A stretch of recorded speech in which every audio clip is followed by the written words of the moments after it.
Let me tell you what my deep research and basically vision is. I hope there's Bigfoot. I don't think there is. I'm not telling you nothing. The aliens won't let it happen. Happening now, breaking. Bernie Sanders is angry. Bears beats Battlestar Galactica. What are the tips? Give me some tips on how to work with Wes Anderson.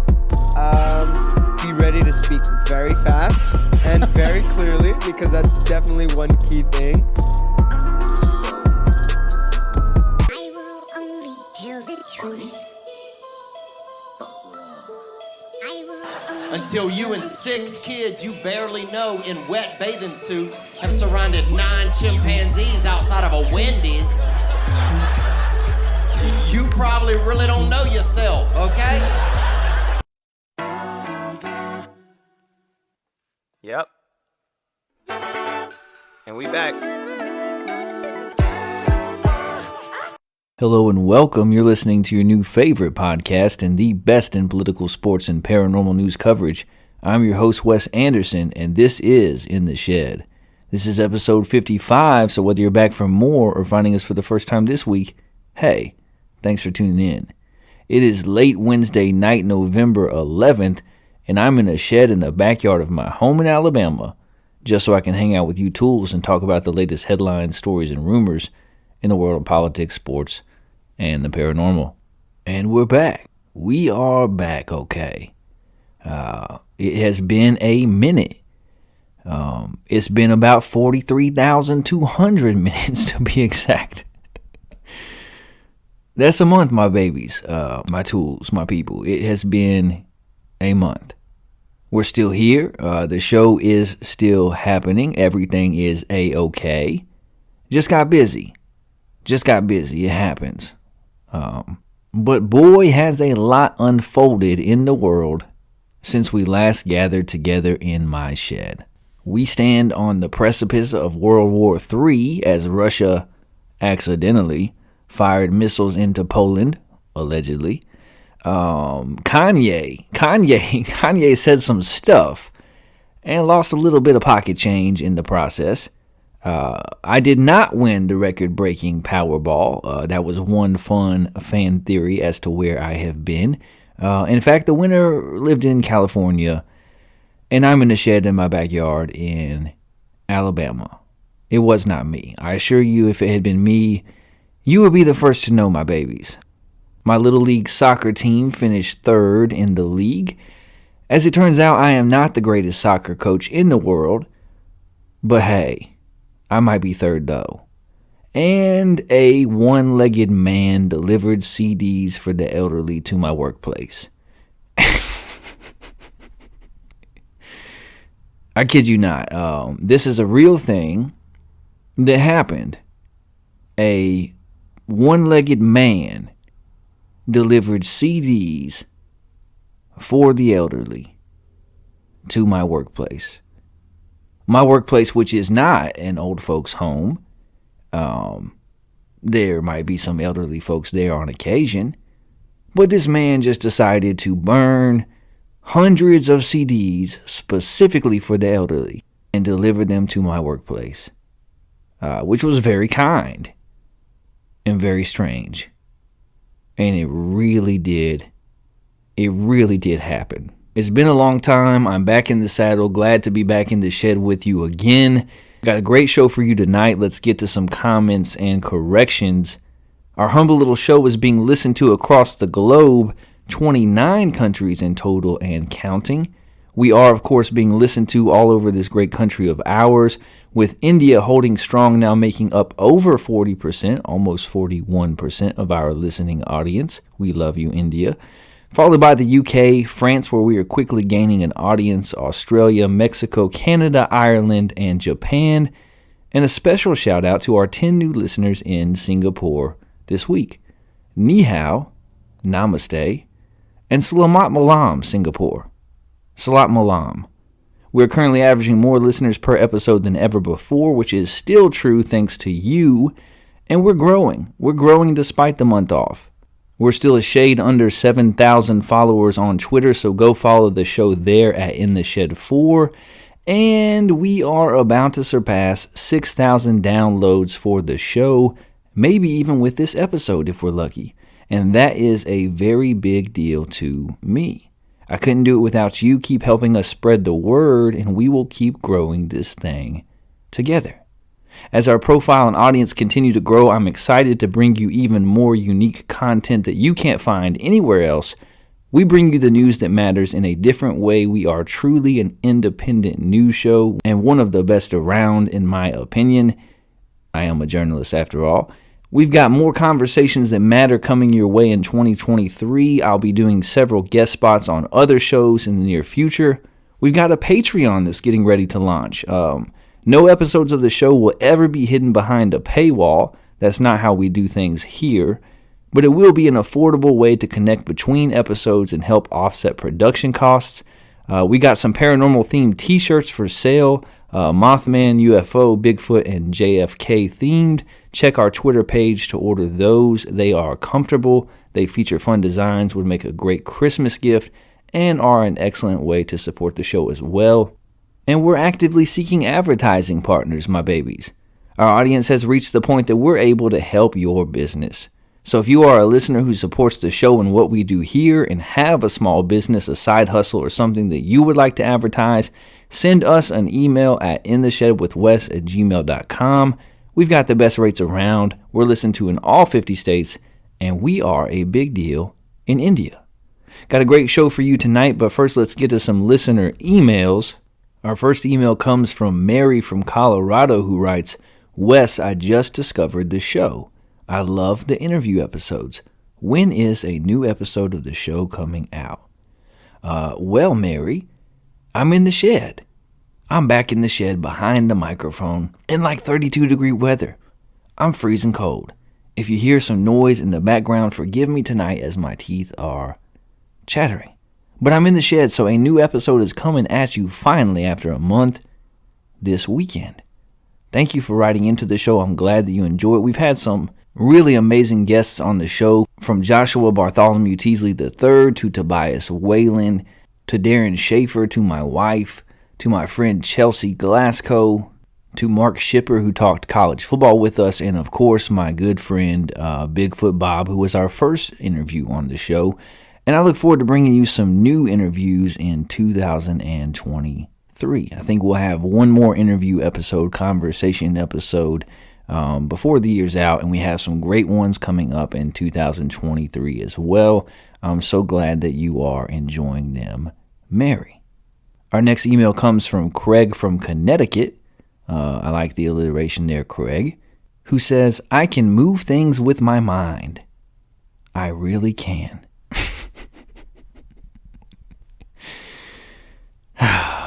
I love the emails. I love the emails that come in to this show. Craig from Connecticut, who can move things with his mind. He really can. Craig, I don't know if you are trolling me, or maybe this is something that you can do. Send a video of you moving something with your mind to us at intheshedwithwes@gmail.com, the same email address you sent this one to. And I will let our listeners know that Craig from Connecticut, the alliterative man, can move things with his mind. He really can. And finally, Sarah from Tallahassee, Florida writes, Wes, do you like Yellowstone? This is what happens when I haven't recorded an episode in a month. These are the emails that I have to choose from. Sarah wants to know if I like Yellowstone. In fact, I do, Sarah. I am one of like 50 million Americans that watch the television show Yellowstone, featuring Kevin Costner. Beth Dutton is a bad lady. She gets stuff done. I like Casey a lot. Rip is a cool dude. And I'm looking forward to seeing how that storyline plays out. Thank you for writing into the show, Sarah. Anytime you want to ask my opinion about television, I will be happy to read your email on the air and to give my opinion. What do you think, Sarah from Tallahassee, Florida? Do you like Yellowstone? Is that why you're writing in? Or maybe you're more of a contrarian.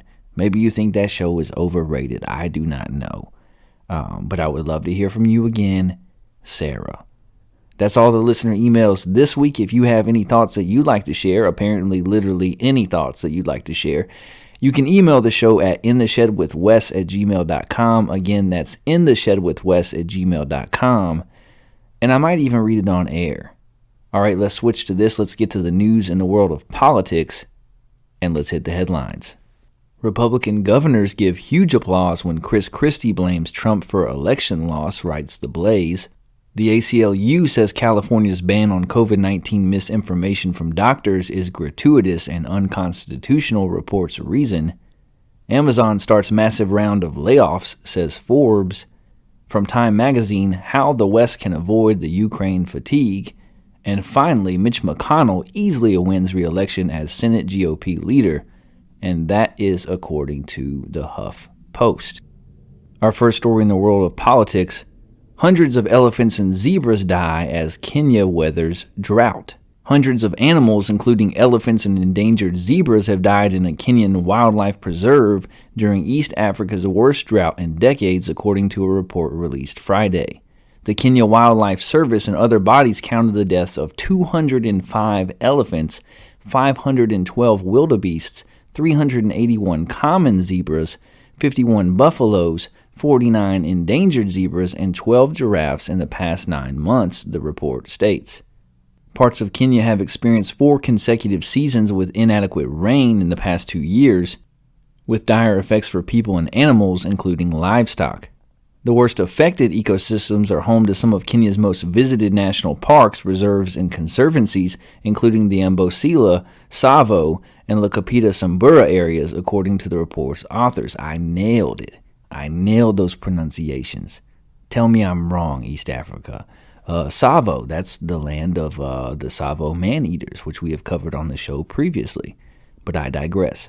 They called for an urgent aerial census of wildlife in Amboseli to get a broader view of the drought's impact on wild animals there. Other experts have recommended the immediate provision of water and salt licks in impacted regions. Elephants, for example, drink 240 liters of water per day. That's 63.5 gallons of water a day, according to Jim Justice Nyuma, executive director of the Elephant Neighbors Center. For endangered zebras, experts urge enhancing provisions of hay. And I grew up learning that hay was for horses, and I guess zebras fall into that category as well. I say category because I'm from Alabama, and sometimes we say category instead of category. It's incorrect, but hey, here we are. So there is a drought happening in East Africa, and 205 elephants over the past 9 months have died. Hundreds of wildebeests, 49 endangered zebras, even more common zebras, which I don't know why we have to differentiate. I feel bad for the common zebra. He's not special. He's just common. But because of drought, these animals have passed away at an alarming rate. The pictures attached to this article are harrowing. It looked like an animal Jonestown. I mean, it looked like they drank the Kool-Aid. This animal's just laying everywhere. Big animals laying everywhere. And I don't know, I thought this was interesting news. I'm not seeing this reported elsewhere. I try to bring you the stories that you might not hear on every other news service. And it's certainly alarming. It's certainly interesting, and it's wild. It's wild that this many animals in that span have passed away because of this drought. And some of the solutions suggested, I don't know. For me, salty things make me thirsty. So a salt block. Interesting. And hay. Hay provisions for these zebras. That's going to save them from drought, apparently.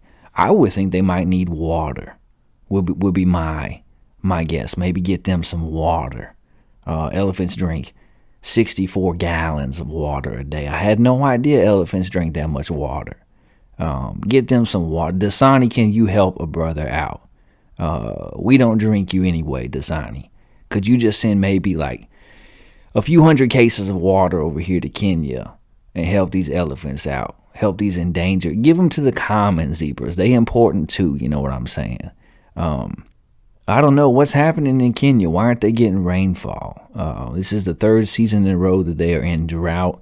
Is this an issue of global warming, of climate change? Is this normal? Is this something that happens once every decade or so? I don't know enough about the ecosystems in Eastern Africa to answer those questions, but I do find the situation interesting. That's certainly a large loss of wildlife in a conservation area, an area that is meant to conserve their life and prolong their life and help their species remain at a level in which they can thrive. Maybe we can get a GoFundMe going for the elephants. I see the commercials late at night. I've ridden 3 elephants in my life. I don't know that I'm necessarily proud of that. I was a child for 2 of those 3. Once at a zoo, once at a circus, and ironically, as a college student in a Walmart parking lot in Oklahoma. I was in Oklahoma, and I stopped at a Walmart. And for some reason, there was an elephant in the parking lot of the Walmart in Oklahoma. You could ride it for $20. And I had $20. So I rode an elephant. But I would gladly give more than $20 to get some water out to these elephants over in Kenya. I've been seeing headlines like this. I've been seeing headlines like this about cattle in America, about livestock in different areas of the world, and now I saw this one from conservation areas in East Africa. What do you think's happening? Is this the effect of global warming? Is something else going on? Is this nature being nature? Is this just the circle of life, and it moves us all? I don't know, but I thought it was interesting. I thought it was something that we would share on the show and talk about together. I would love to hear your thoughts. Email the show at intheshedwithwes@gmail.com. Let me know what you think about this story, about these elephants, these endangered zebras, the common zebras, the bison, the wildebeests, and the giraffes. 12 giraffes. That's a lot of neck, is what that is. A lot of spots. What's going on? Email the show. I would love to hear from you about that. Our next story in the world of politics. Judge blocks Biden administration's attempt to shield FBI official from deposition on social media censorship. An FBI official will be deposed in a lawsuit over alleged collusion between the Biden administration and social media companies to censor speech on topics ranging from Hunter Biden's laptop to COVID-19, a judge ruled on Monday. The ruling comes in response to a lawsuit by Missouri Attorney General Eric Schmidt and Louisiana Attorney General Jeff Landry accusing the federal government of working hand-in-hand with social media companies to censor freedom of speech on their platforms. The lawsuit has grown to include 67 defendants, including top officials at the CDC, the FBI, the White House, and others.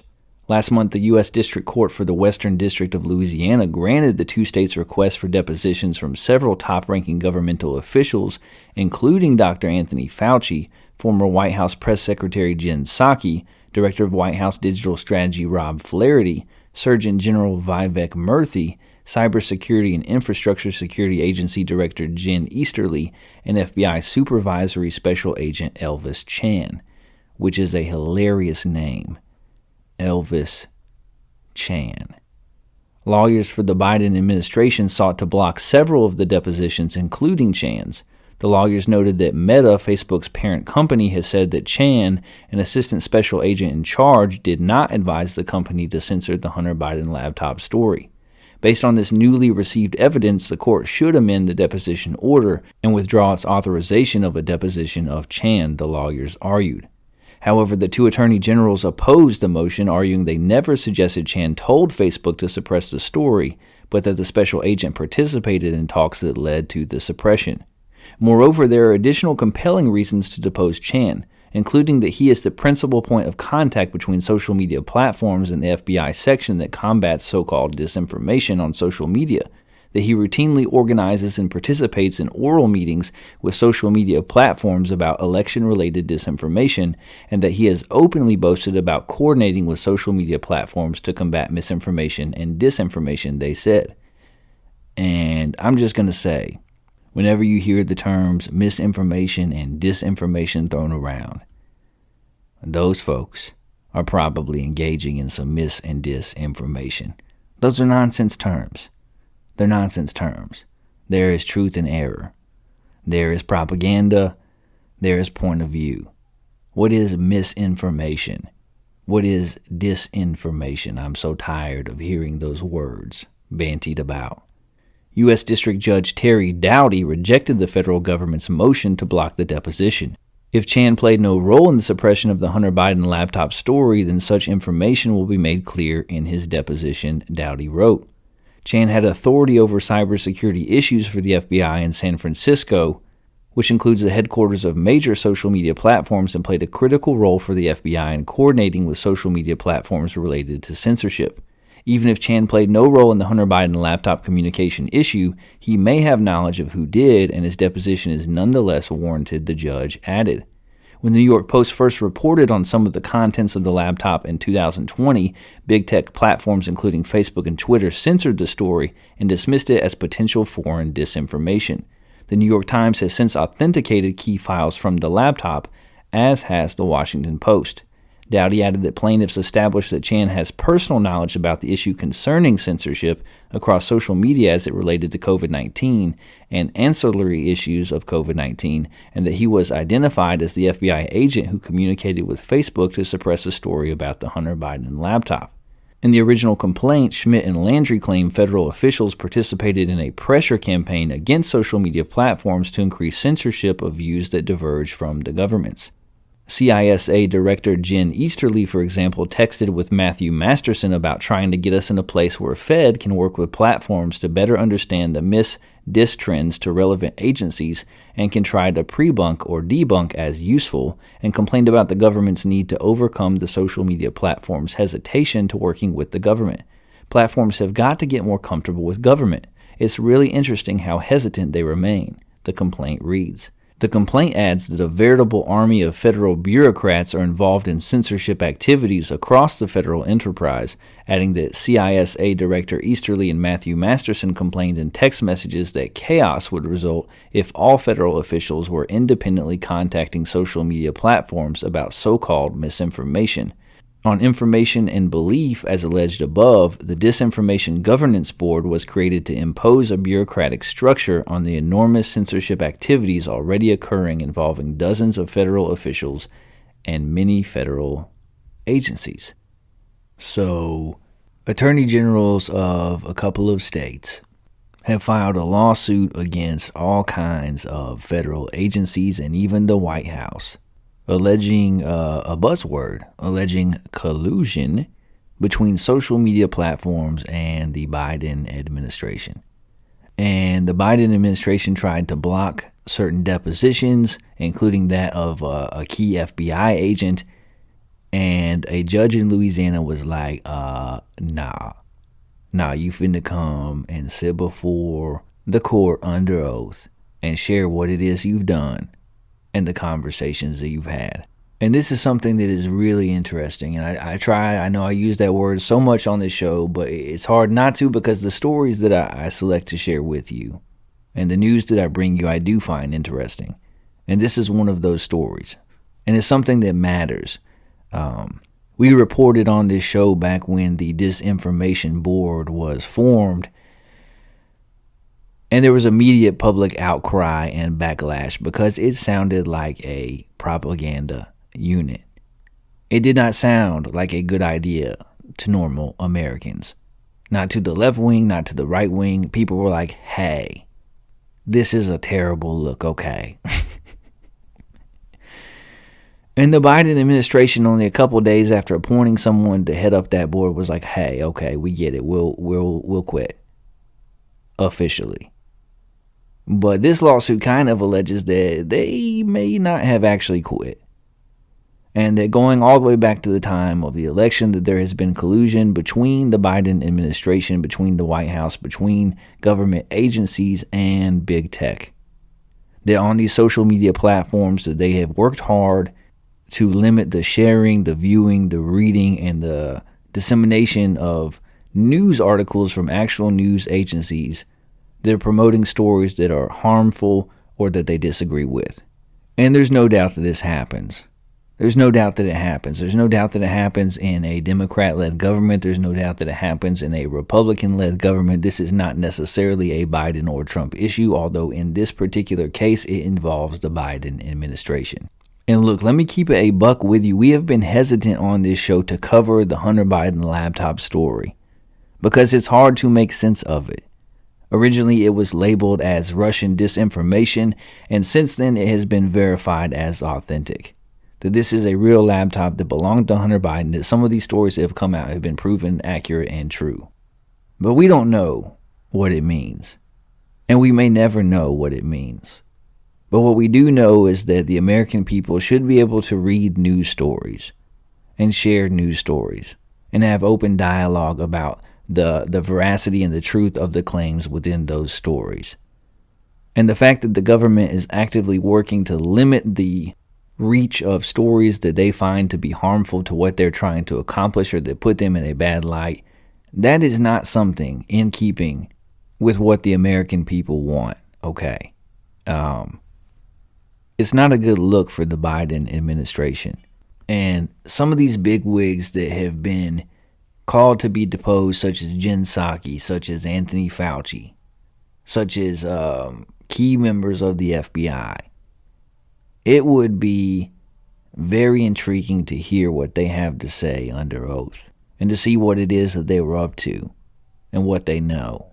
A few episodes ago on the show, I shared how recently I had the idea, just a thought crossed my mind, that the gap between big tech and social media platforms and intelligence is probably a lot smaller than we're aware of. And I actually tweeted as much. I put it out there on Twitter, just a thought that I had, and I tweeted it. That's what the platform is for, after all. And within 30 minutes, my account had been limited and I was locked out for 48 hours. Coincidence? Quite possibly. But also maybe not. Maybe not. This is not the direction that we want to head as a country. Not the direction that we want to go, where our government is limiting our ability to read certain news stories and to share them because they don't agree. That if it's something that might be harmful to them, that might put them in a bad light, that they can label it as misinformation or disinformation, or blame it on a foreign nation without any evidence. Not something that is good. Not something that is right in my estimation. But hey, what do I know? I'm just a guy in a shed in his backyard in Alabama. But also, I am in fact a journalist. Okay. Our next story in the world of politics: Democrats to maintain control of the United States Senate. Democrats will maintain power in the Senate thanks to Democratic Senator Catherine Cortez Masto being declared the winner in Nevada on Saturday night in her race against Republican challenger Adam Laxalt. And I wonder, is it Nevada or is it Nevada? I said Nevada. It may be Nevada. Alabama. I don't really know. But maybe the Republican challenger lost because his last name is Laxalt, which is very close to laxative. But I digress. Democrats now hold 50 seats compared to the 49 seats held by Republicans, with one seat yet to be decided in Georgia, where a runoff election will be held between Republican Herschel Walker and Democratic Senator Raphael Warnock on December the 6th. Even if Walker were to win in Georgia, Democrats would still have control with Vice President Kamala Harris's tie-breaking vote. Voters across the country have delivered a resounding endorsement of Democrats' Senate majority, Democratic Senatorial Campaign Committee Chair Senator Gary Peters said in a statement. These historic results in race after race speak for themselves, and they reflect the strength of our candidates, the popularity of Senate Democrats' message to the American people, and a rejection of the extremism espoused by the GOP. Now our work continues in Georgia to ensure that Herschel Walker is defeated and Reverend Warnock is reelected. Prior to Tuesday's nationwide midterm elections, Democrats held a razor-thin majority in the upper chamber of Congress with 50 seats in the party's control. Because Vice President Kamala Harris has the ability to cast tie-breaking votes, Democrats only needed 50 seats to keep control. Prior to 2021, the last time Democrats controlled the Senate was from January 2013 to January 2015 during the 113th Congress. In this year's midterm elections, Republicans were forced to defend 21 seats, while Democrats had to defend just 14. 3 of the 4 closest Senate races this cycle featured a Democrat incumbent. Throughout their campaigns, Republican candidates focused their messaging around issues that they believe voters care most about, including rising crime, out-of-control inflation, and the southern border crisis. Democrats, however, focused on protections for abortion after the Supreme Court's summer ruling to overturn Roe v. Wade. The party also focused on voting rights and election deniers, with President Joe Biden declaring just before the election that MAGA Republicans who promoted former President Trump's big lie about the 2020 election and engaged in voter intimidation are a threat to democracy. The Senate consists of 100 lawmakers serving 6-year terms. Every election year, about 1/3 of the Senate seats are up for grabs. Republicans are still hoping to take back control of the House of Representatives, needing to win 7 races out of the 24 congressional races across the country that are still outstanding. So far, after Tuesday's midterm election results, Republicans have secured 211 seats of the chamber's 435 members, just shy of a 218-member majority. So, this is no doubt a victory for the Democrats. Not necessarily the overwhelming, resounding victory that they are claiming, but a victory nonetheless. The red wave did not happen. It did not happen. And we told you in our predictions for the year 2022, back on the first episode of the year, that we didn't think a red wave would happen. I thought there was a small chance that the Republicans would take both the House and the Senate, but if they did, it would be by the smallest of margins. And it appears that we are going to have split government when this whole thing is determined. And hey, on the one hand, there's a healthy level of government that is encouraged when Republicans and Democrats have to work together. Ultimately, that is what we want. We want whoever is elected to work together for the betterment of the American people. Will that happen? I wouldn't hold my breath, but ultimately it is what we are aiming for and how the system is designed to work. A lot of Republicans, as well as the left-leaning media, are blaming Donald Trump. Several of the key races that involved candidates that he endorsed and supported and campaigned for, those candidates did not come out victorious. And since then, he has announced that he is running again for president in 2024. Donald Trump again. Donald Trump versus what? Ron DeSantis, Mike Pence, possibly Nikki Haley, Ted Cruz, Kristi Noem. That might be the field. That might be who we're looking at on the Republican side. And it's certainly going to be interesting because a lot of the power brokers in the Republican Party, as well as the right-leaning media, Rupert Murdoch and his crew, have kind of moved away from Donald Trump. They don't want a cult of personality anymore. They want to move past Trump. They don't see him as the ticket anymore. They don't want him to be the face of the Republican Party after what happened on January the 6th, after the raid in Mar-a-Lago. But there's no doubt that a big percentage of the people, of the voters, of people who will decide who represents the Republican Party, are still firmly in Donald Trump's camp, okay? You might not feel that way if you live in New York or California, or if you just watch mainstream media. But as someone who lives in Alabama, let me just tell you, it's a lot of people that still support Donald Trump. I don't know if he'll win. I think Ron DeSantis poses his greatest threat. I think that he's done a lot of damage to his own chances when it comes to re-election.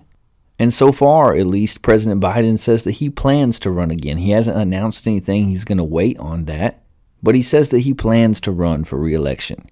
So it's at least possible again, America, that we could have to decide in 2024, again, between Donald Trump and Joe Biden. And I just wonder if maybe out of 300 million people, there might be better candidates. Do we have to every 4 years hold our breath and vote for somebody that is the lesser of two evils? Both parties claim that the other one is a threat to democracy, that one is an extremist party and the other one is the party of the people and common sense. And I don't see either party doing a lot for us, the people. I don't. But Ron DeSantis, as much as the left despises him, he is a growing star on the right. He very well may unseat Donald Trump. And Joe Biden may decide to run again. The Democrats may decide that they don't want him to run again. That remains to be seen. But it's something to keep an eye on. As is the race in Georgia between Herschel Walker and Raphael Warnock. And it's looking like the Democrats are going to keep the Senate and Republicans are going to keep the House. And that this surprising result is actually going to be a lot like what we told you it would be. So if you want to keep up with the news, you want to know what's really happening, you want to be ahead of the curve, tune in to In the Shed with Wes Anderson. Subscribe to the show. Follow the show so that you get notifications when we have a new episode. And check us out, because we got our ear to the ground, my babies. And we keep it 100 with you. We keep it a buck. And that's real. And I'm cold. Our last story in the world of politics: Indian boy 8 bites cobra twice. Snake dies. That's right. Indian boy 8 bites cobra twice. Snake dies. We going to India. We going to one of our favorite nations, where 41% of our listenership resides. An 8-year-old boy in India bit and killed a cobra after the reptile wrapped itself around his arm and sank its fangs into his skin, the New Indian Express reported. The boy, known only as Tupac, was attacked by the snake in the remote Pandapar village in India's central Chhattisgarh region on October 31st. Deepak was playing outside his family's home when the incident happened. After wrapping around Deepak's arm, the snake bit down on it, possibly exposing the boy to deadly poison. Even though he was in pain, Deepak shook his arm, but the reptile held firm. The boy then decided to give the attacker a taste of its own medicine. He bit into the body of the cobra, successfully killing it. He told the New Indian Express, "As the reptile didn't budge when I tried to shake it off, I bit it hard, twice. It all happened in a flash." The boy's parents rushed him to a nearby medical center where he was kept under observation. An examination of Deepak's injury by doctors found that he sustained a dry bite. This meant that the cobra did not release any venom. Deepak didn't show any symptoms and recovered fast owing to the dry bite. When the poisonous snake strikes but no venom is released, a snake expert told the New Indian Express. Snake bites are common in India. A recent study published in 2022 revealed that more than 85% of snakebite deaths worldwide recorded in 2019 occurred there. 85% of snakebite deaths worldwide recorded in 2019 happened in India? Can that be true? 85%? India. What's going on? I love that you listen to my show, but maybe you should put the phone down and take your earbuds out, because it's snakes everywhere, okay? It's snakes everywhere. 85% of snakebite deaths recorded in 2019 occurred in India. And Deepak is a G, okay? Deepak is on that, you bite me, I'm finna bite you back. And that snake did not release any poison, thank goodness, but Deepak, he took care. He took care of that snake. He bit that thing not once, but twice. He gave him that 1-2 combination, and he killed that cobra. Deepak is the man. And I hope that his relatives, maybe his cousins, maybe his uncle is listening to this show right now in India, and they're going to be like, hey, that's my nephew.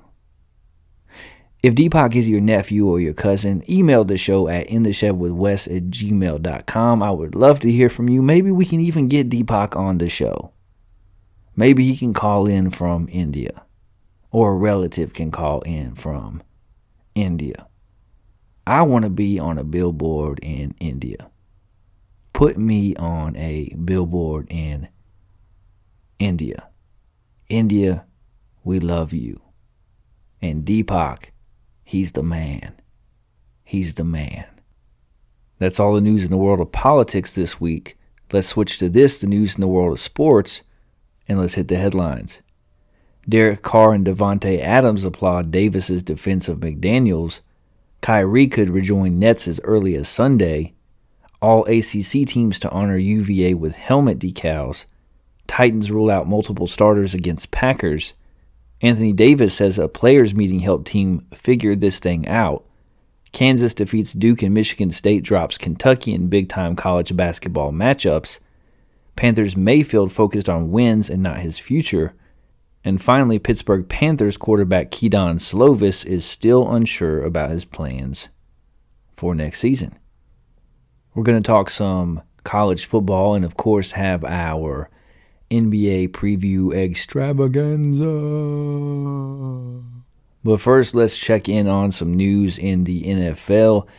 As we have reached the halfway mark, or just over the halfway mark in the NFL season, I wanted to check in and take a look back at our 7 bold predictions that were sure to be wrong for this NFL season.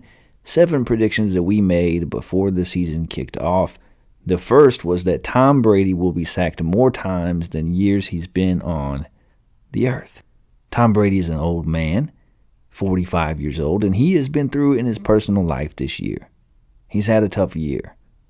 And we figured he might have a tough year on the football field this year when it comes to being protected by an offensive line that is subpar, that is being rebuilt, that has players who have retired, been traded away, and who are out with injury. So far in the season, 10 games in, Tom Brady has been sacked 13 times. It does not appear that we are on track for that prediction to pan out. Prediction number 2, Matt Rule will be fired before Week 14. Ding, ding, ding. We were correct with that prediction. Matt Rule, of course, is out as Panthers coach, and he made it till week 4, something like that. He did not come close to Week 14. We are correct there. Prediction number 3, the Chargers will miss the playoffs. The Chargers, despite having one of the better rosters in the league, I know they have suffered injuries, but they have one of the best rosters in the league. They have a quarterback that everyone is quick to hail as one of the 10 best quarterbacks, that he's full of talent in Justin Herbert, but they're still 5-4 on the year. And as of right now, they are not in the playoffs. They're on the cusp of possibly making it, but they're not there today. We're on pace to be correct with that prediction so far.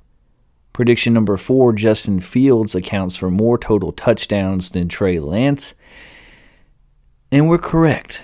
We're correct on that one. Did not necessarily think that it would be because Trey Lance would play a game and a half and then go down with injury. But in that first game, I think it was, he was injured and out for the year. And so Justin Fields will, in fact, account for more touchdowns than Trey Lance. We are correct. Prediction number 5, Marcus Mariota and the Falcons will win more games in total than Matt Ryan and the Colts. Currently, the Falcons have 4 wins. The Colts, under the direction of Matt Ryan, also have 4 wins. That one is up in the air. We'll see what happens there. Prediction number 6, Josh Allen wins the MVP. And that prediction looked very good through the first 5 or 6 games. Currently, I would not say that he is the leader in the clubhouse. That's got to be Patrick Mahomes, Tua Tagovailoa, and Jalen Hurts have to be in the conversation as well. And Josh Allen still possibly could win the MVP.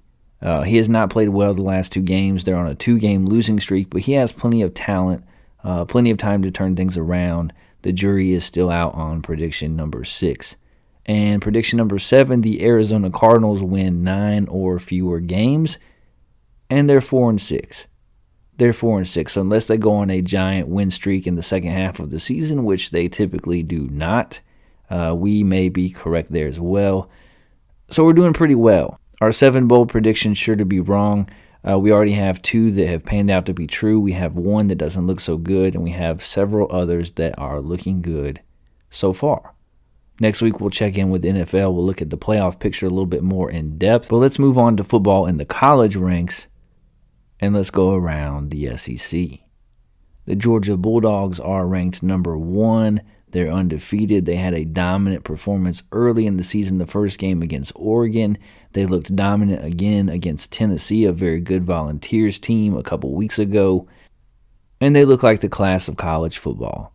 A lot of people might say Ohio State is the best team. I think so far it is the Georgia Bulldogs. They have a less flashy offense than Ohio State, but they appear to have a much better defense. I think that there is even a talent gap there. And Kirby Smart has that thing rolling in Athens. He looks like he's on pace to have Georgia as the new Alabama. We'll see what happens with the playoffs. It looks like Georgia's going to get in. They've already secured a spot in the SEC championship game against LSU. And in the East, you have Georgia, and then you have Tennessee. Tennessee's 5th overall in the college football playoff rankings. They've had a tremendous season. Hendon Hooker is an incredible quarterback. I thought they would finish 3rd in the SEC East, and they almost finished 1st. They've had a terrific year. A team that has not had a terrific year is my Kentucky Wildcats.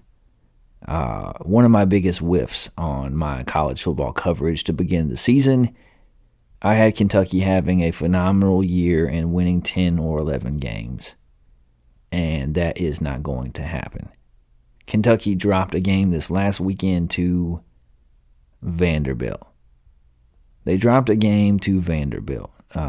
Mark Stoops became the winningest coach in Kentucky football history this season, while also doing one of his worst coaching jobs at Kentucky. Because Kentucky has a very good running back in Chris Rodriguez. They have an NFL prospect at quarterback in Will Levis. They have a very good defense, and they just haven't shown up when it's counted the most. They haven't been able to string together explosive plays on offense. They got ran by Tennessee. Absolutely ran. They lost a close game to Ole Miss that really helped shape their season, a game that they probably should have won. But when you're looking at teams that are a disappointment this year in the SEC, Kentucky's got to be high on that list. And you got to wonder where their program sits now. Because Mark Stoops has really built that thing into a consistent winner at a level that Kentucky football has never seen. He's recruited at a level that Kentucky football has never seen. And even though they have not yet threatened to win the SEC East, they've been the second best team for a few seasons in a row. But with the reemergence of Tennessee, and with Shane Beamer at South Carolina, with Florida always a threat, you got to wonder if Kentucky is going to slide 4 or 5 rungs down. You got to wonder if they're no longer going to compete as one of the 2 or 3 best teams in the SEC East, but are going to be in the middle of the pack or on the lower tier once again. And then you have Florida and South Carolina, who are having okay seasons, but nothing to write home about. And you have Missouri, who gave head coach Elijah Drinkowitz a 2-year extension for reasons that I do not understand. This was a coach who allegedly was on the hot seat. They have done absolutely nothing this year other than outplay Georgia for 3 quarters. They haven't been a good football team. They haven't looked good in almost any game. They've been competitive, but they haven't looked good in almost any game. And they gave him a 2-year extension. They are pushing their chips into the center of the table and betting that Coach Drinkowitz, who I think is a good coach, can turn things around there. Can bring in more talent, can overhaul their roster, can find a quarterback that's going to consistently produce on the field and find some way to string together a defense, and they'll be competitive in the SEC East. I'm not so sure. And then you have Vanderbilt. Vanderbilt, who finally got a win in the SEC after a 26-game losing streak. Imagine how those players must have felt. Imagine how head coach Clark Lee must have felt after breaking that streak. To beat Kentucky, a team that they have no business beating. And they've won 4 games on the year. I thought they would go winless in the SEC. I thought they'd win 1 or 2 games overall. They're at 4-6 through 10 games. Clark Lea's actually done a pretty good coaching job for the Commodores this year. And then over in the SEC West, you have to start the conversation with LSU. If Kentucky was one of my biggest whiffs when it came to my college football coverage, LSU was by far my biggest. Because I had them finishing dead last in the SEC West. I had them going 5-7 on the year. And boy, have they proved me wrong. After that debacle against Florida State, it looked like I might be correct. It looked like I was onto something. I knew they would have a lot of talent. They always do. I think Brian Kelly is a top 10 coach in college football. But I just thought it would take him longer than it has to overhaul the culture there. Under Ed Orgeron, they had kind of slipped into a lack of accountability and to kind of a laissez-faire attitude in that program. You weren't getting the best effort from a very talented roster. There wasn't a lot of player buy-in, and that bled over into the start of Brian Kelly's 10th as the head coach in Baton Rouge. But man, if LSU doesn't look like a different team in Week 10 than they did in Week 1. I was high on quarterback Jaden Daniels. I watched him play a lot when he was at Arizona State. I knew that he had a lot of talent. I didn't expect him to put it together like this on an SEC level against SEC defenses. LSU has put together a special year. Their game against Alabama was an instant classic, and Brian Kelly outcoached the GOAT. He outcoached Nick Saban. So LSU fans, I apologize. I was wrong. LSU has a chance to win out and go 10-2 going into the SEC championship game. I don't think that they can beat Georgia, but they're 6th in the country. They've put together a heck of a season, and Brian Kelly has done a tremendous coaching job for the Tigers. Then you have to look at Alabama. A lot of news has been made with everyone from Paul Feinbaum to former Alabama quarterback Greg McElroy saying that there are signs of regression in the Alabama football program, that Nick Saban has done his worst coaching job since he got to Alabama this year, that they need to make changes at both coordinator positions. Alabama's lost twice in a season, and this doesn't happen under Nick Saban. And Alabama fans, look, y'all know I love Auburn. I'm an Auburn fan, but Alabama fans, you really crack me up how every time you lose a football game, even if you lose by a point, even if you lose to a top 10 team, every time Alabama loses a football game, their fans have to go on social media and make posts. Alabama fans, you need to remember how good we have it and all the accomplishments that have happened under Nick Saban and all of the championships that have been won and the recruiting classes and the... Hey, it's okay. Take a deep breath. Nobody wins them all. You guys come close, but nobody wins them all. You're going to be okay. You're going to be okay, Bama fans. Alabama did rebound by beating Lane Kiffin and Ole Miss this weekend, and Lane Kiffin might be on the way to Auburn. He might be on the way to Auburn. He has Ole Miss sitting at 8-2, ranked like 14th in the country, something like that. He's a good football coach. Ole Miss has a chance to win double-digit games for the second year in a row, something that has never happened to Ole Miss until last season. He's doing a great job. Ole Miss is in good hands if he chooses to stay there. And again, just like South Carolina and Florida, in the middle of the SEC West, you have Mississippi State and Arkansas. Arkansas, who's had a very disappointing year. Mississippi State, who's okay. Neither team has much to write home about. And then there's the dumpster fire that is Texas A&M football. And I can't lie, it brings me a little bit of satisfaction and joy, even as an Auburn fan who only has won 4 games this year, to see Texas A&M with 3 wins. It brings me a little bit of joy and satisfaction. Nothing against you Texas A&M fans. Great fan base, okay? I just despise Jimbo Fisher. And to have the number 1 ranked recruiting class in history, to be recruiting in the top 5 year after year at Texas A&M and not be able to find a quarterback and not be able to put a disciplined team on the field and not be able to keep key players from being suspended multiple times during the year, not be able to have an offense that is productive or that looks like an offense in the SEC in the year 2022. Has anybody done a worse coaching job in the SEC this year than Jimbo Fisher? Probably Brian Harsin. But besides him, has anybody done a worse coaching job than Jimbo Fisher? And Texas A&M is stuck with the man. I know they have all the money in the world in Texas, but they're not going to fire a coach when the buyout is like $85 million.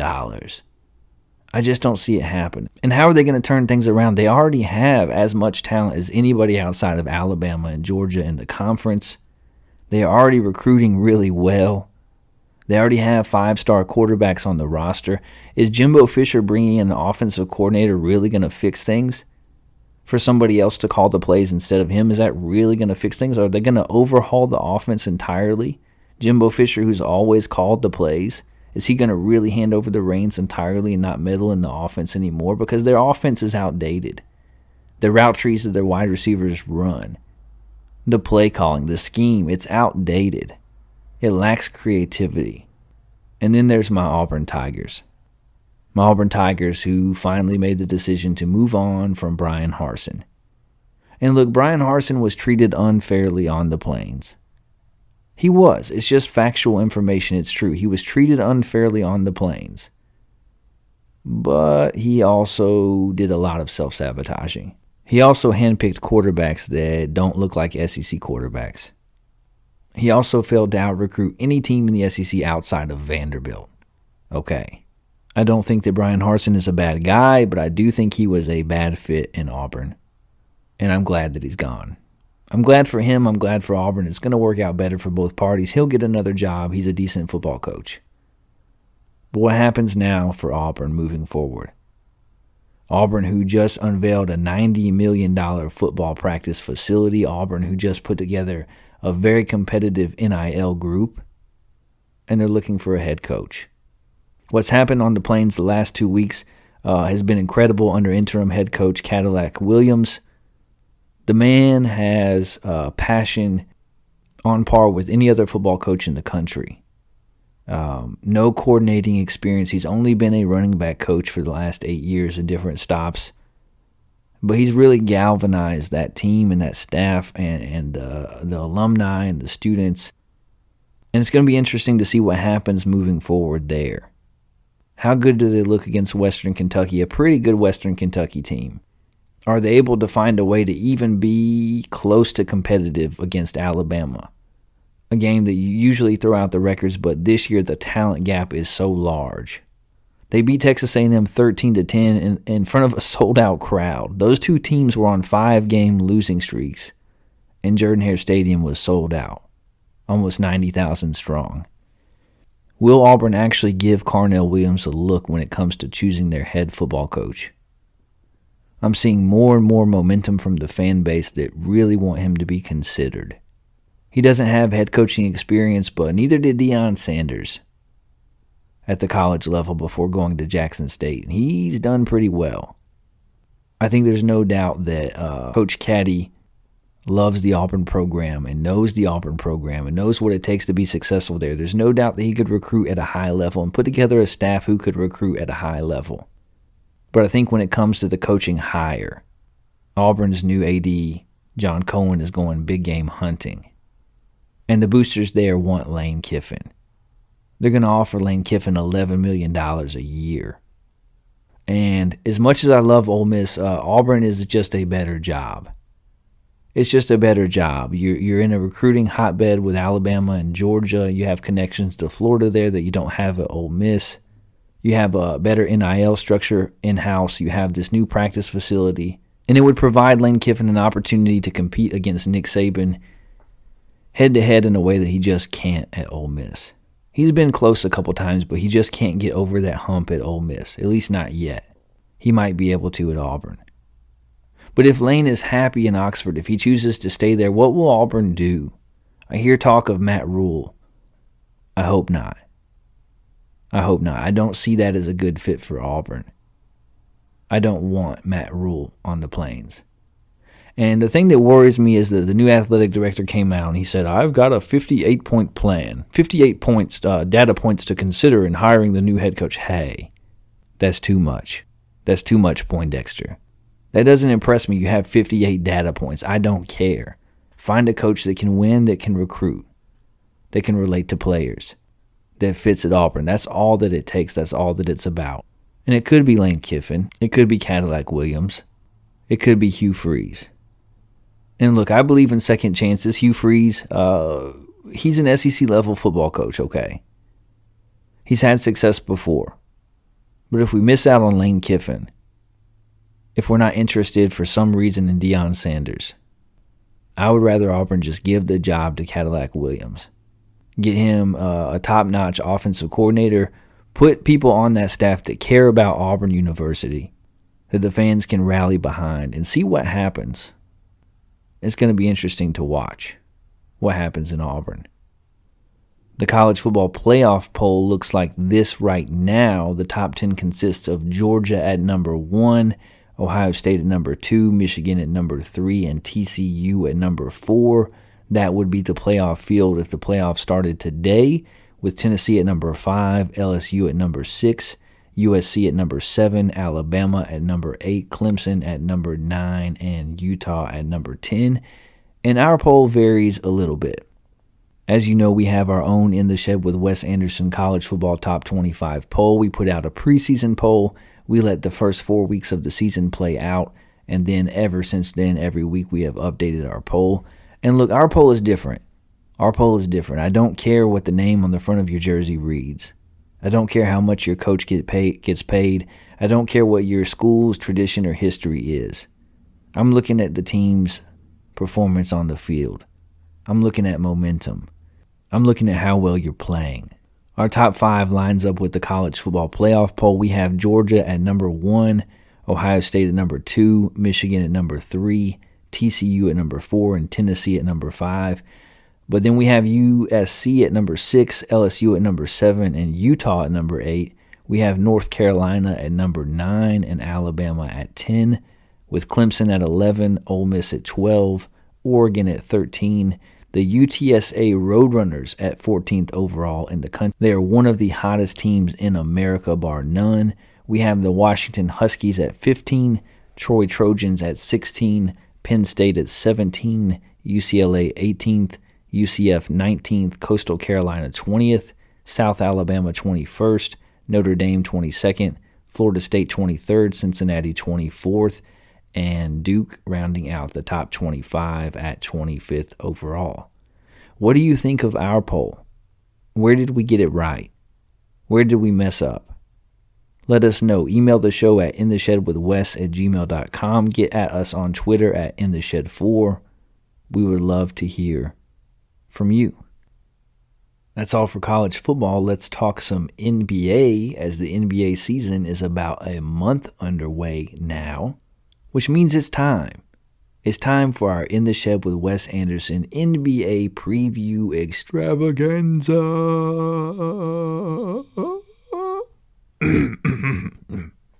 And we start by talking about 3 teams that are an absolute mess so far in the NBA season. 3 teams that are a mess, 2 teams that we are very concerned about, and 1 team that we are not as concerned about. And we start with the 2 that we are concerned about, the first being the Brooklyn Nets. The Brooklyn Nets. What in the world is happening in Brooklyn? We told you last NBA season that the Nets are a team that lack culture. They lack culture. They lack consistency. They lack identity. And that remains true for the Nets.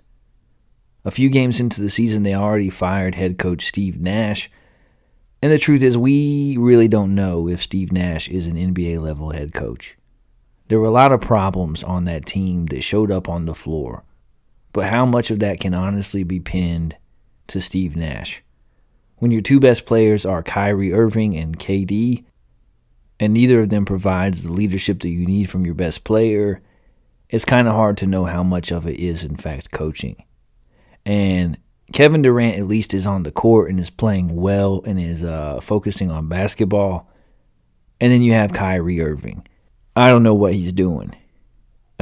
He's a problem. He's a distraction. I can't imagine the Nets, even with it coming out today that he might be returning to the court as early as Sunday. it's always something with Kyrie Irving. He's an incredible talent. He can handle the ball better than anybody other than Steph Curry in the league. And maybe put Chris Paul in there. He can shoot the ball. He can score with anybody in the league. He's an incredible player, Hall of Fame level player. But he's not a leader. And he's not a winner.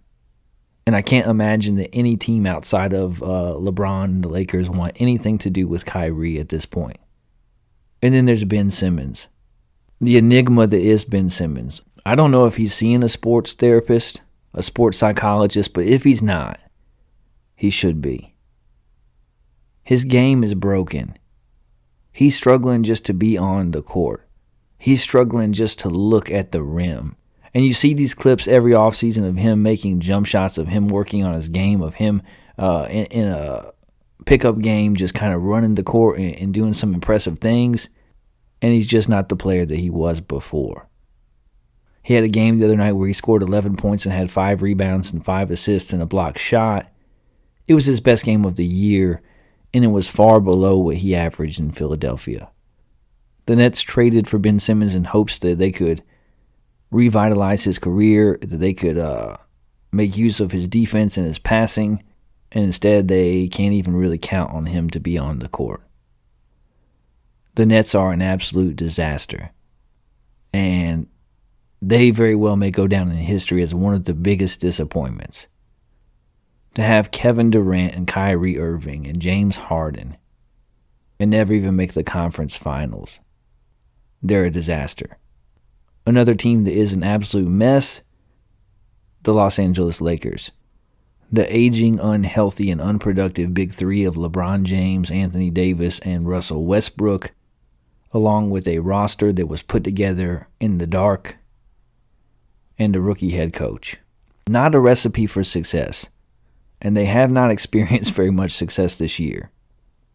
They're only one game ahead of Houston for dead last in the West, with only 3 wins. And unless things turn around, they might be in the Victor Wembanyama sweepstakes, okay? Not where LeBron James wants to be. And what can they do to get better? What can they do to improve? Anthony Davis says they had a team meeting and they figured a lot out. Sure you did, bud.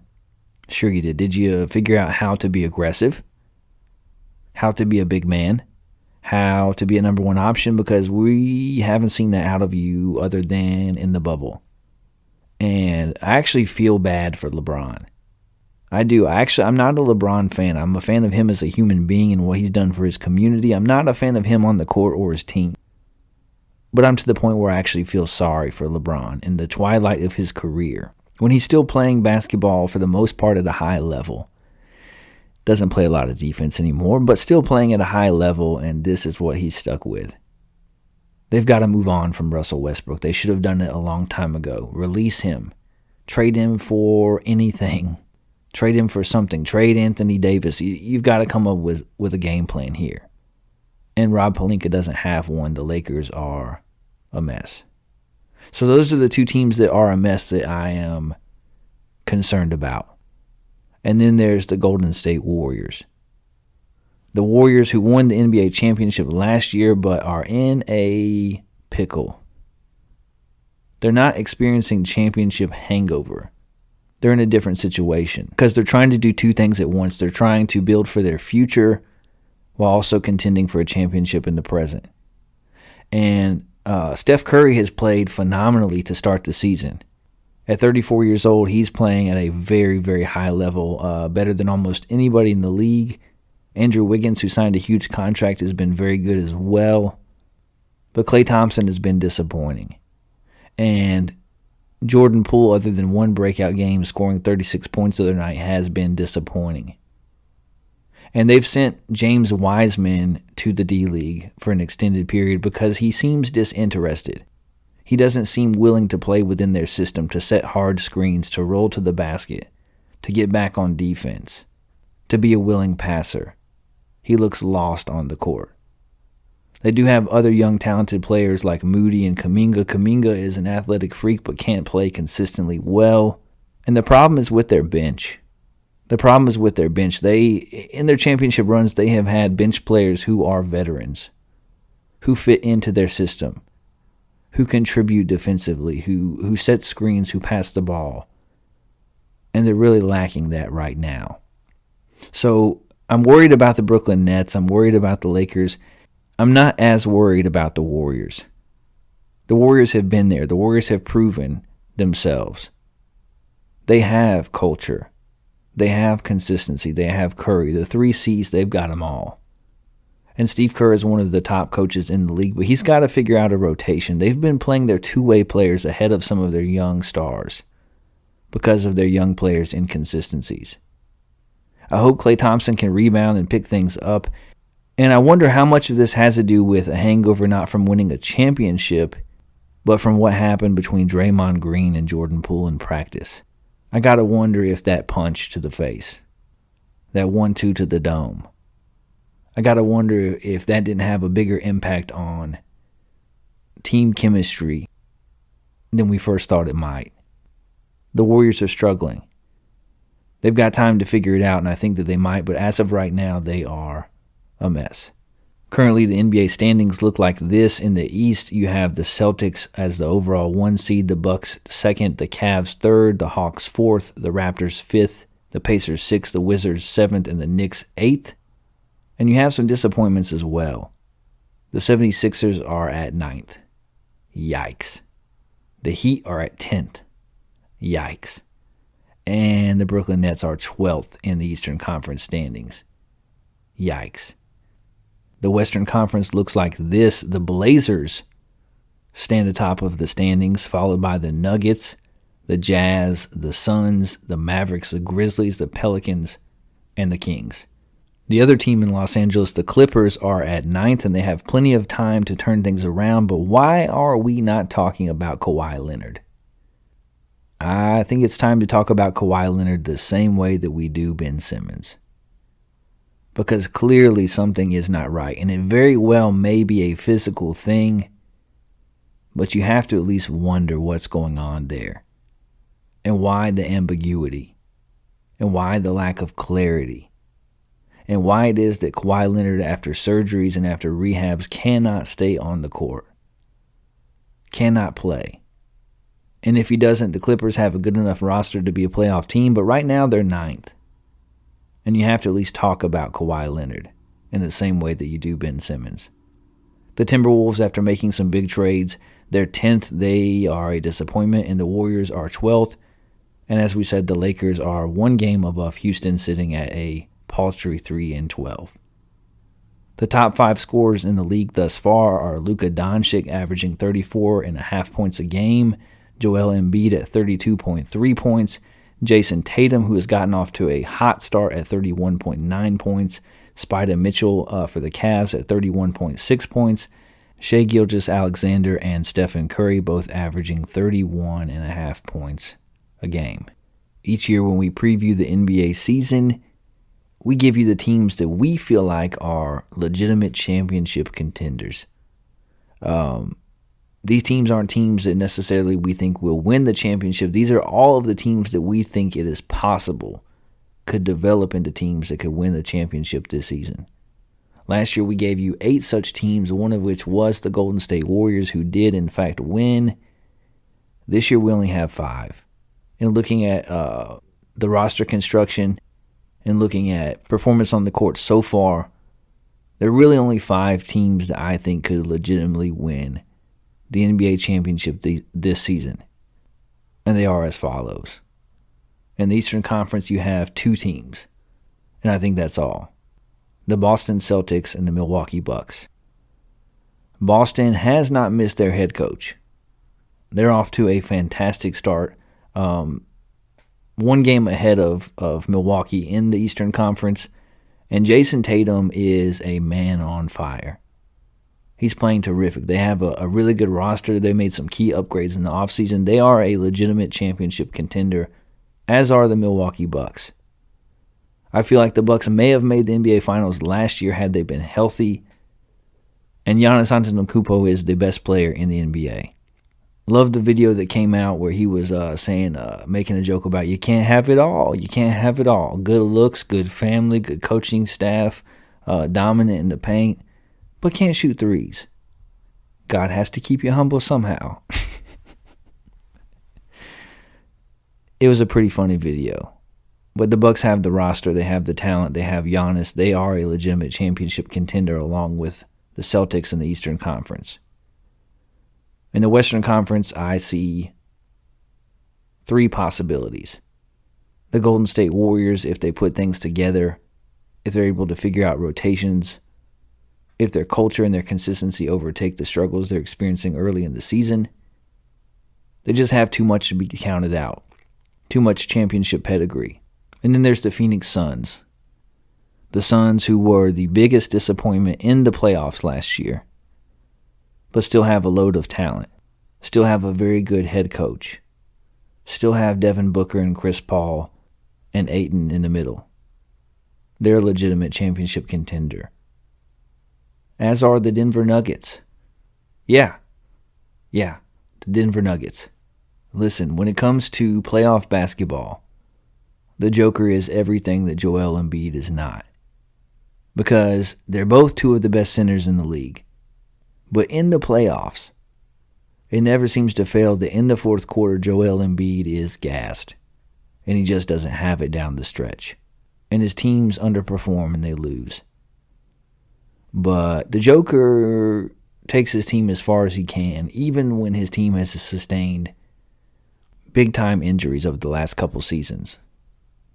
And if they can remain healthy, I think that they have the talent, they have the culture, the consistency, the coaching staff. They could be a legitimate championship contender. So that's it. I'm only giving you 5 teams. I'm not giving you 8. I'm not giving you 10. I'm not including my Atlanta Hawks. I'm not including the Miami Heat. I'm not including the Timberwolves. I'm not including Portland. I'm not including the Mavericks. A lot of good teams that didn't make the cut, but there's 5 teams that I think could win the championship this year. That's the Celtics, the Bucks, the Nuggets, the Suns, and the Warriors. Who do you think is going to win the NBA championship? If you had to guess right now, what team would you pick? What couple of teams would you consider to be the preeminent threats to win the NBA championship this season?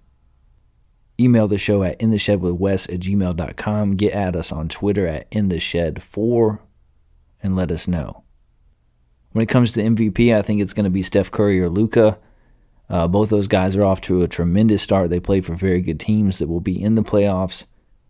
I think one of those 2 guys could win the MVP this year. And then here's my best guess. I know now with the play-in tournament, the top 10 teams have a chance. But here's my best guess of how the standings in each conference end up at the end of the season when it comes to the top 8 teams. In the East, I think it's going to look like this. The Bucks, the Celtics, the Cavs, the Hawks, the 76ers, the Heat, the Raptors, and the Bulls. And in the West, I think it will be the Nuggets, the Suns, the Mavericks, the Grizzlies, the Warriors, the Blazers, the Clippers, and the Kings. Yeah. I have Sacramento making the playoffs this year. I have them finishing 8th overall in the Western Conference. They've got a lot of young talent. They have a legitimate head coach now. I think they can get it done. And those are my predictions. I'm so glad the NBA is back. And that has been our In the Shed with Wes Anderson NBA preview. Extravaganza!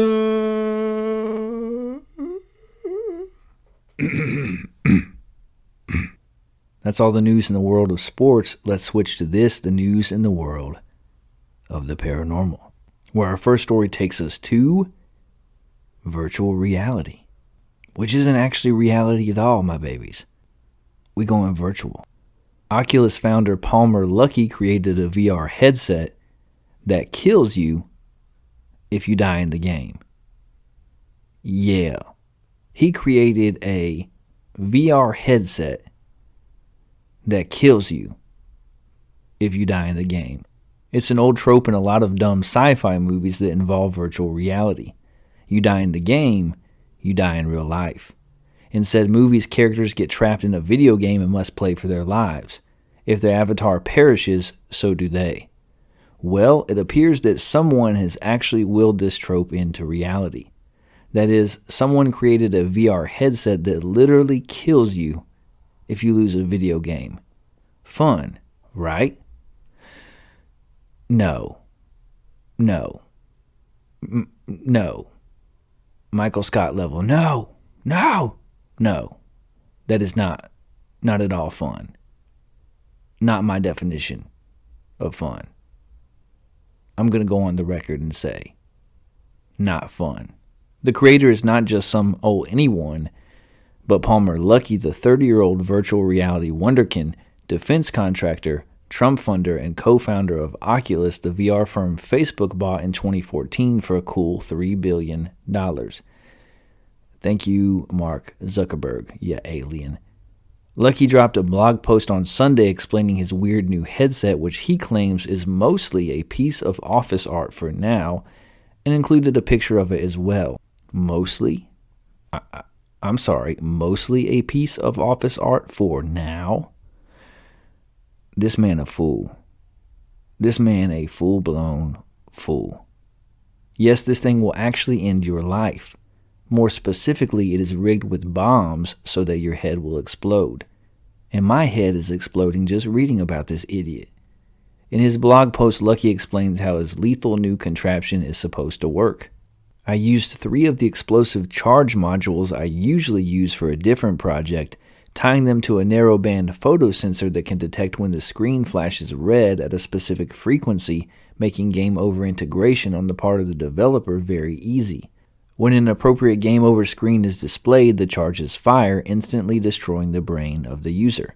In other words, Luckey has basically brought to life the plot of the nerdy anime webcomic from the mid-2000s, Sword Art Online. Indeed, Luckey says this comic was the major inspiration behind his project. In the comic, characters don a thing called nerve gear, which is an incredible device that perfectly recreates reality using a direct neural interface that is also capable of killing the user. They are then dropped into a Matrix-like world by a mad scientist and forced to endure a death game where the stakes of the gameplay are pegged to their own mortality. To Luckey, this is an exciting idea. The idea of tying your real life to your virtual avatar has always fascinated me. You instantly raise the stakes to the maximum level and force people to fundamentally rethink how they interact with the virtual world and the players inside it. Pumped-up graphics might make a game look more real, but only the threat of serious consequences can make a game feel real to you and every other person in the game. Yeah. That's certainly an interesting idea, though some might argue that the pleasure of gaming actually derives from being able to experience death-defying scenarios and not have your head explode. Some people might argue that. Anyway, whether it's a good idea or not, Luckey seems to have plans to make his fun new hat even more horrifying than it currently is by adding anti-tamper tech to it.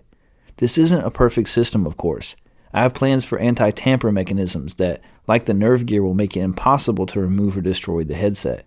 So the ultimate goal here is to create a murder helmet that you literally cannot take off. Once it's been clamped to your noggin, the only 2 scenarios in which you'll be able to remove it are A, the one where you win the game, or B, the one where your decapitated corpse is dragged out of a pile of gore-strewn rubble by whatever unfortunate soul happens to stumble by it. This is probably why Luckey hasn't actually used the thing himself yet. He says, "There are a huge variety of failures that could occur and kill the user at the wrong time. This is why I've not worked up the balls to actually use it myself, and also why I'm convinced that, like in SAO, the final triggering should really be tied to a high-intelligence agent that can readily determine if conditions for termination are actually correct.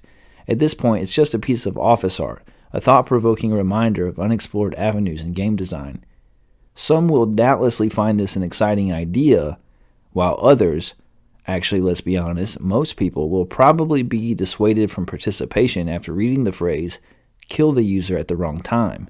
I unfortunately fall into the latter camp, though a grim cocktail of curiosity is definitely going to keep me monitoring this project's progress for the foreseeable future." So, this guy is a sociopath.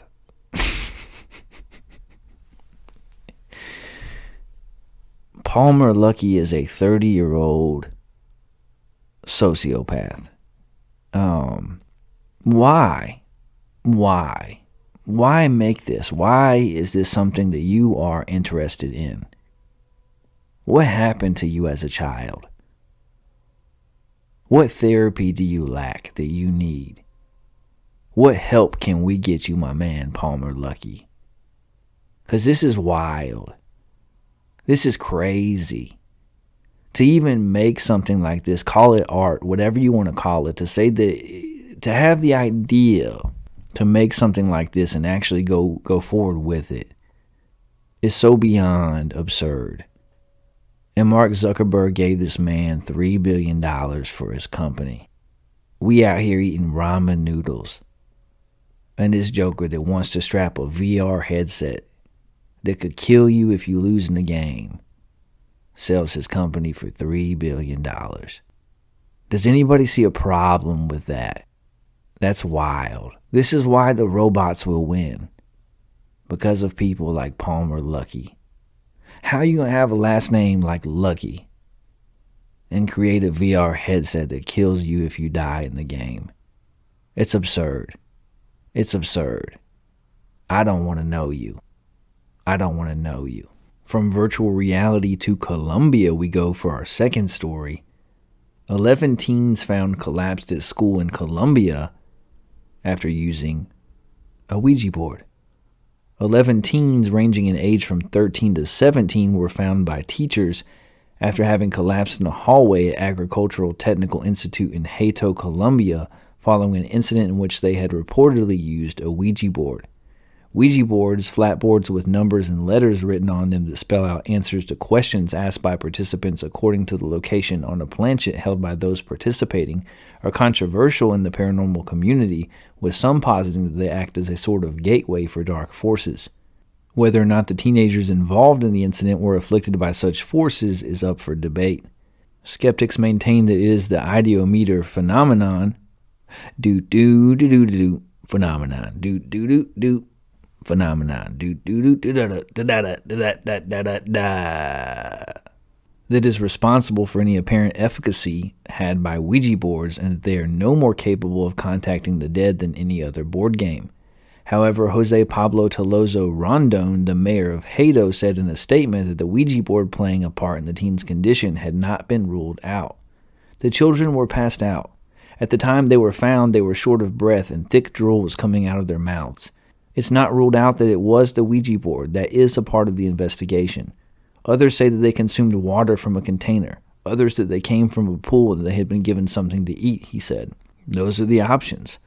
Either it was a Ouija board, or they consumed water from a container, or maybe they came from a pool and they ate something, because you know you gotta wait after you in the pool before you get back in the pool, allegedly. An interview with the teens later determined that they had in fact all drank from the same glass. They were taken to Manuela Beltran Hospital in the district of Socorro, where they spent the day receiving treatment for their seemingly mysterious illness. We went to El Hato, and we found 11 patients between 13 and 17 years old with vomiting, abdominal pain, and muscle spasms, explained Juan Pablo Vargas Noguera, emergency medical coordinator at the Hospital del Socorro. We did not find psychological alteration in the children, taking into account that it was said that it would have been from playing the Ouija board. The medical report says it was due to food poisoning, he added. The rectory of the Technical Institute has so far declined to rule on the case, saying that they will wait until the facts are clarified with authorities. Claims of mass possession or affliction by spirits are relatively common, especially in developing countries, and several such incidents have been reported on by the Singular Fortean Society since 2018. In October of 2019, 20 girls at Fumbisi Senior High, an agric school in the village of Fumbisi, in Ghana's Bulisa district, collapsed due to the reported presence of a ghost on campus. A similar case was reported in India earlier that year. Shout out India, put me on a billboard in India. I want to be on a billboard in India. When at least 5 girls attending a government high school were reported to be possessed.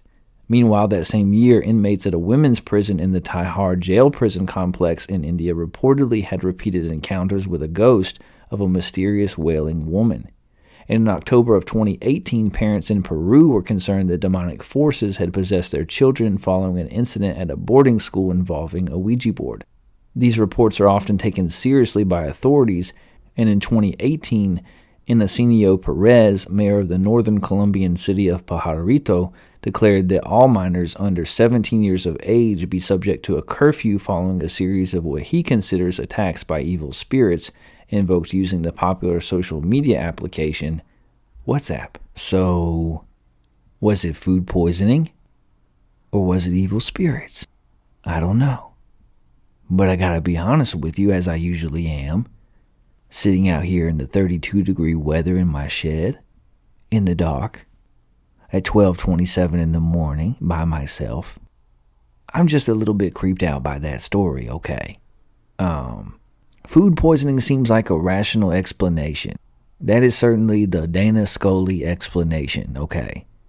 That these children all drank from the same container of water. Something was wrong with the water. It induced vomiting. It explains their symptoms.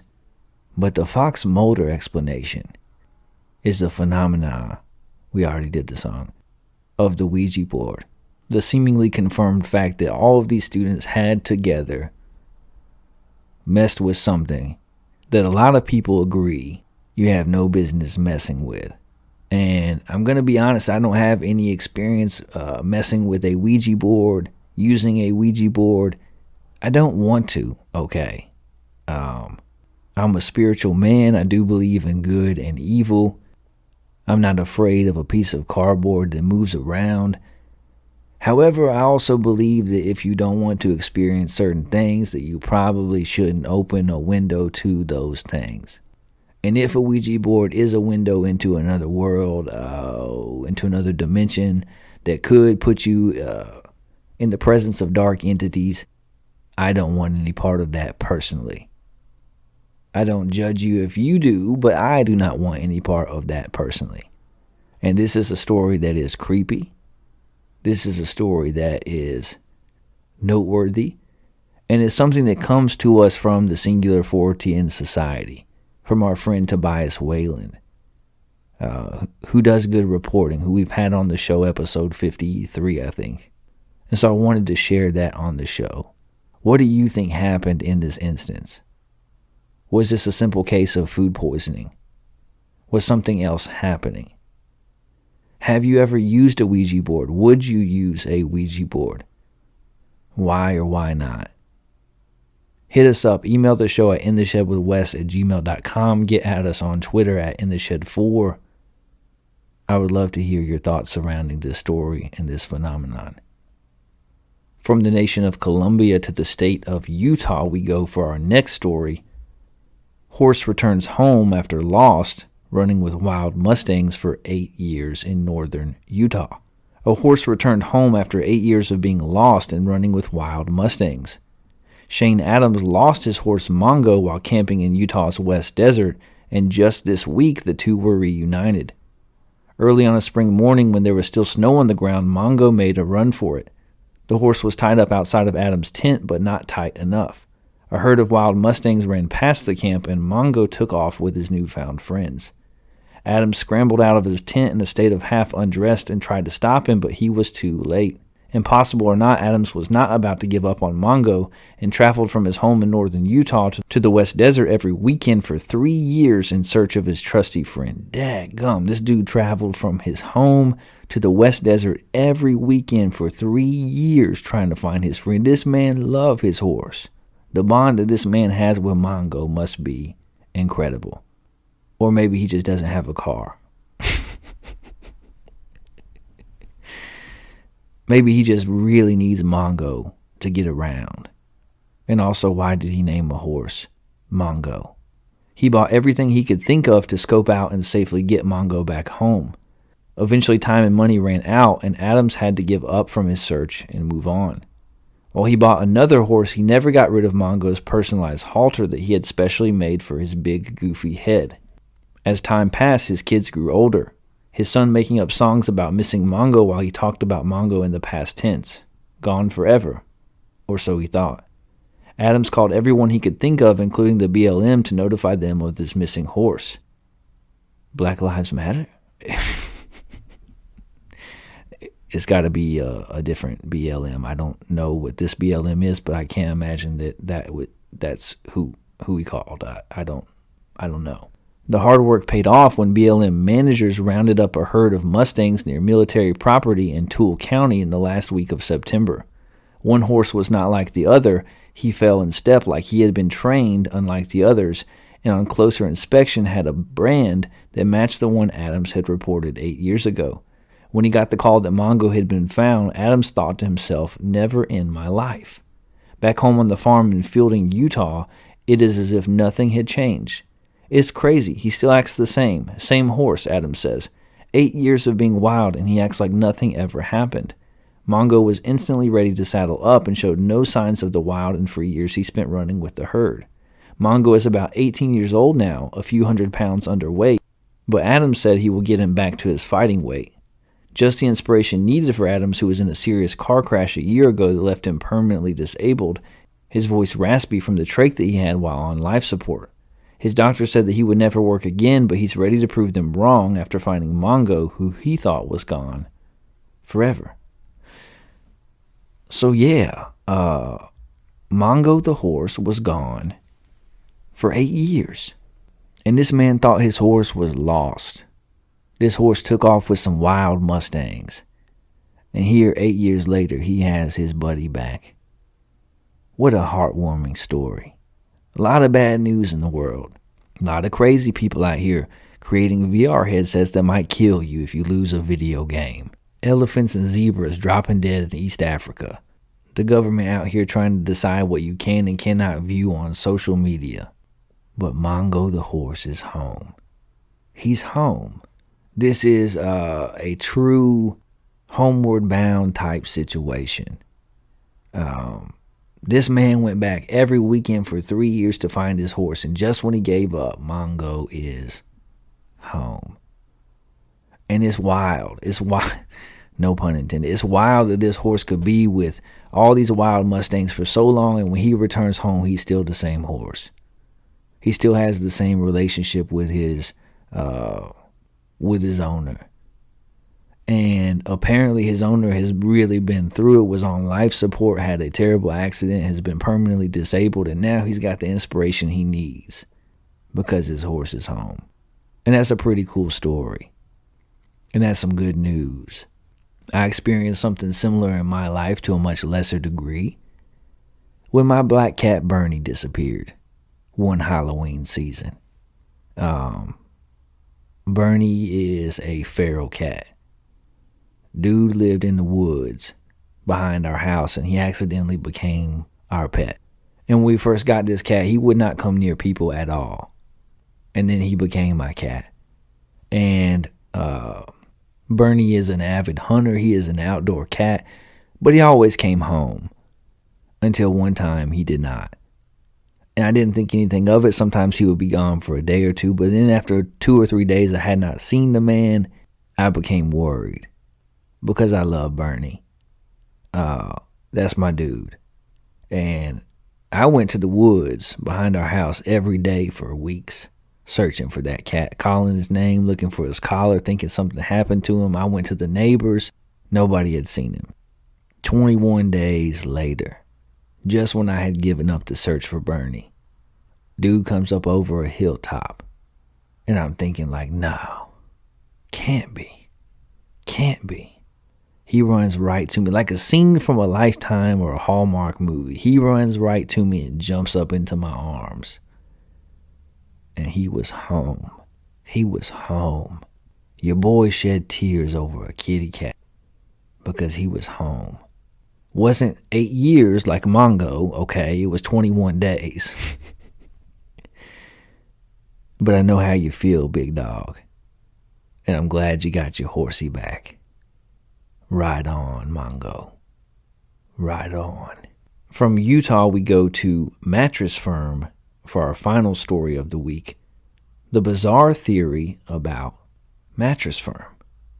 Yeah, we talking the Mattress Firm Conspiracy. Finally, we talking the Mattress Firm Conspiracy. We've probably all seen a mattress firm on a street corner or in a shopping plaza, but most of us probably don't pay too much attention to it. Like any other shop, they tend to blend into the background unless we happen to be shopping for items they carry. Mattress Firm, as the name suggests, is a chain that sells mattresses, and since many people don't purchase new mattresses every week, you might think it would be an easy store to ignore.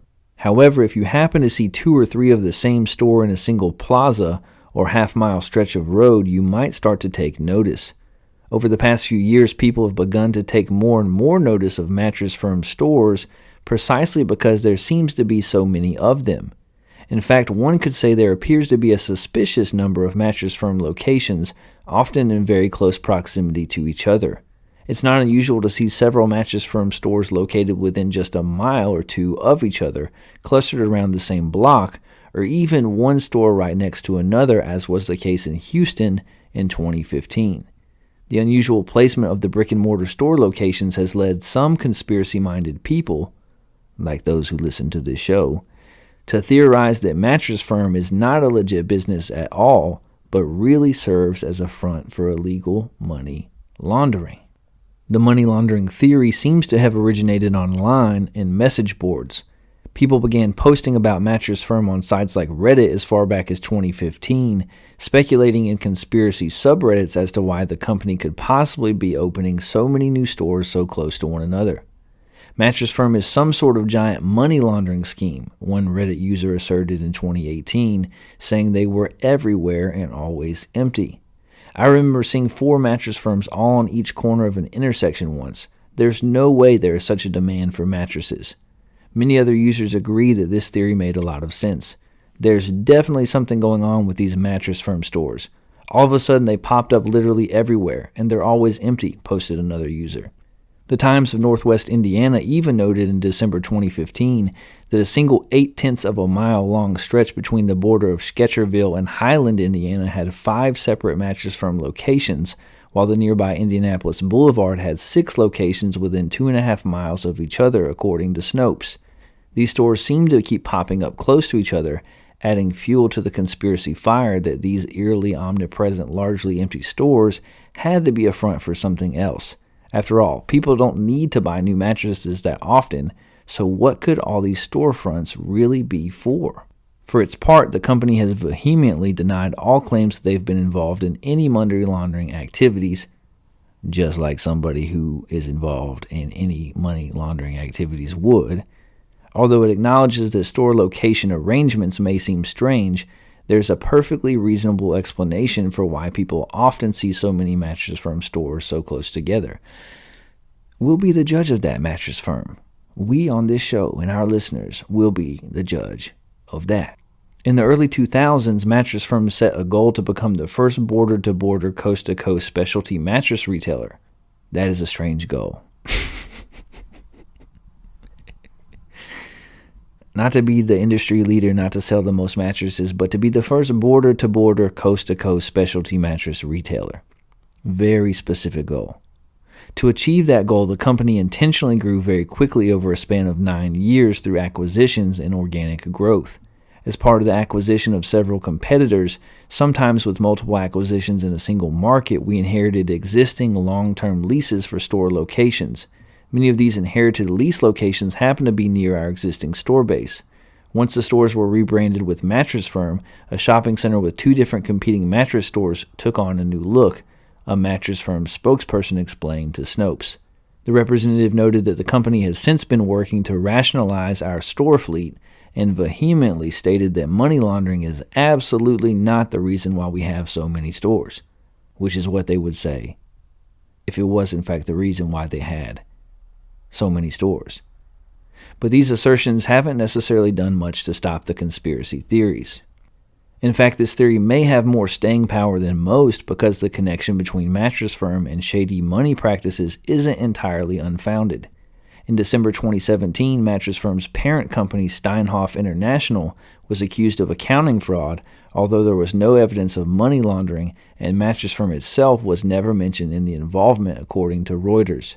In 2018, the company faced accusations of fraud and kickbacks as former employees alleged that some Mattress Firm in-house real estate executives were engaged in a kickback scheme with real estate brokers and developers who offered them bribes for setting up costly property deals, according to Forbes.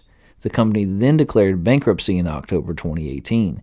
Although none of these activities involve money laundering, the lingering financial worries could only fuel the long-running theory that Mattress Firm stores are really fronts for money laundering.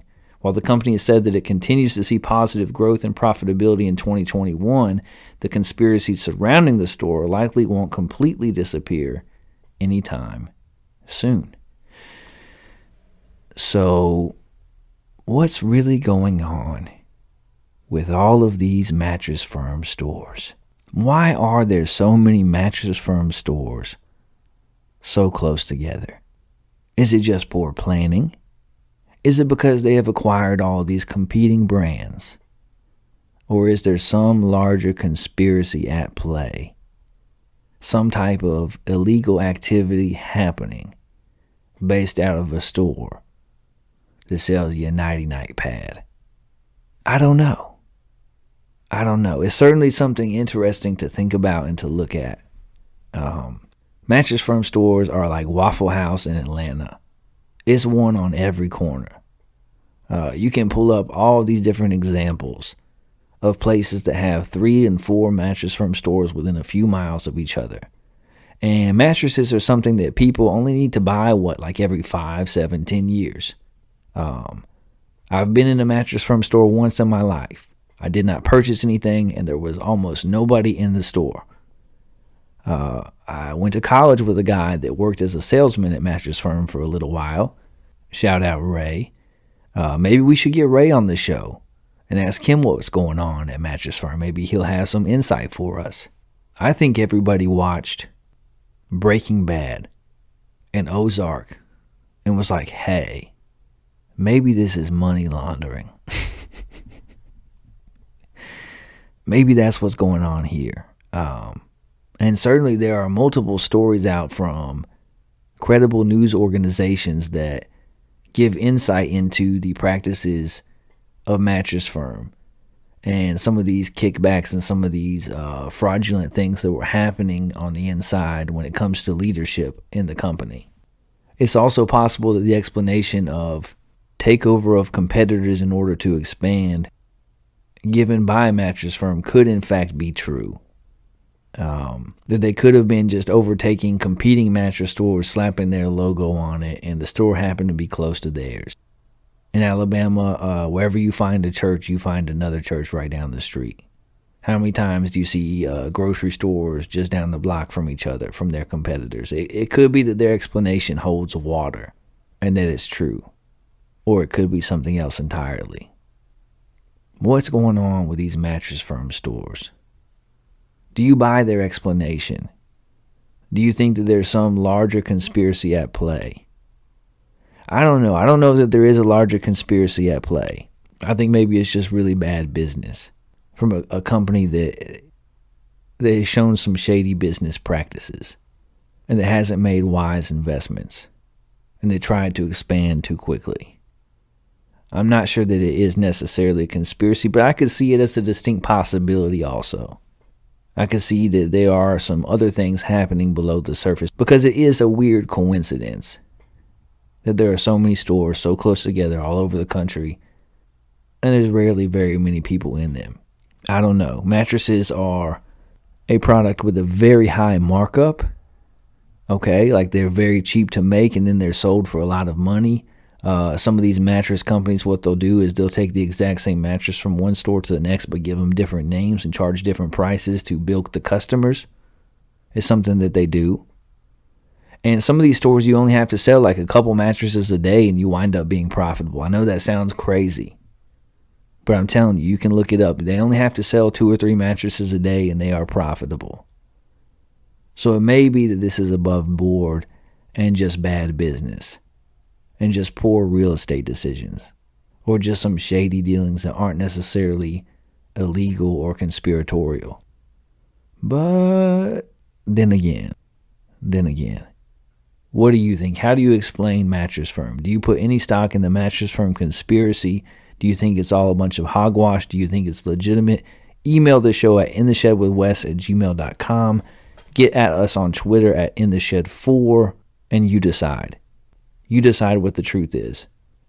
You decide what to make of this story. You let me know, and I will let you know. That's all for this week. You don't have to go home, but you can't stay here. I can't either. It's back in the house and out of the shed for me. Thanks again for listening to episode 55. Make sure to subscribe, like, share, and review. It really does help. If you have any paranormal experiences, opinions about sports, or politics that you'd like to share, you can email the show at intheshedwithwes@gmail.com. Again, that's intheshedwithwes@gmail.com. I might even read it on air. Look for us on Spotify, Stitcher, Apple Podcasts, iHeartRadio, the Good Pods app, or wherever you listen to podcasts.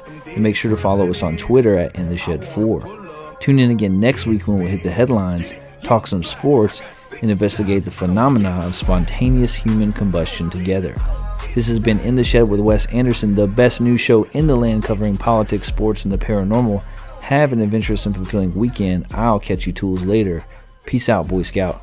Meemaw, we made it!